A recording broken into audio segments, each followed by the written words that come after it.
I found out I was pregnant at the same time as my mafia husband's childhood sweetheart Rosa. To protect her baby from being aborted by her parents, my husband claimed her baby as his own. As for mine, he coxed me, saying he will claim only after her baby was born. I confronted him, demanding to know why he would do this to me. His response was cold and unwavering. Claiming her baby as mine was the only way to protect them both. I won't let anything happen to her or the child. In that moment, as I looked at the man I had loved for 10 years, I realized my love for him had died.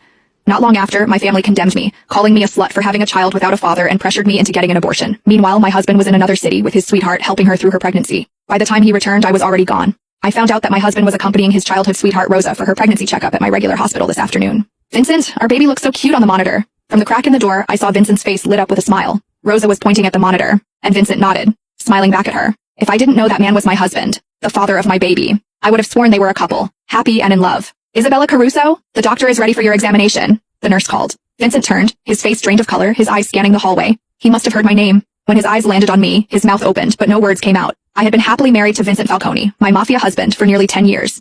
This year, I was finally pregnant with his child. He of all people should know how difficult it is for me to have the baby now. How could he do this to me? I slowly walked toward him, my heart boiling with fury, anger, and the deep sadness of realizing how much I had been lied to. Is that why you told me you couldn't come to my appointment today? I tried to keep my voice steady, but the anger surged, making it impossible to control. Without thinking, I raised my hand and slapped Vincent hard across the face. It was the first time I had ever lashed out at him like this. Yet even after I slapped him, he stood there, silent, avoiding my gaze.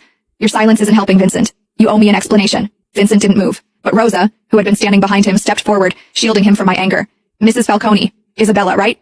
She said, her voice shaking. Blame it all on me. Vincent did nothing wrong. It was my mistake, Isabella. I'm the one who got pregnant. Blamed it all on you, huh?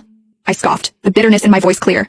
I was a tough woman, but even so, tears streamed down my face. As if my tears had triggered something in him, Vincent finally stepped past Rosa and pulled me into his arms. Don't cry, Isabella. The baby isn't mine, he said, his voice barely above a whisper. I froze. What? But then, Rosa spoke. She winked her innocent big eyes at Vincent. Vincent, didn't you promise to protect my baby by claiming it as your own? Why are you telling her now? Protect her baby? What the hell was going on? I broke free from Vincent's arms and stared at him. What the fuck is happening right now, Vincent? What the hell is she talking about?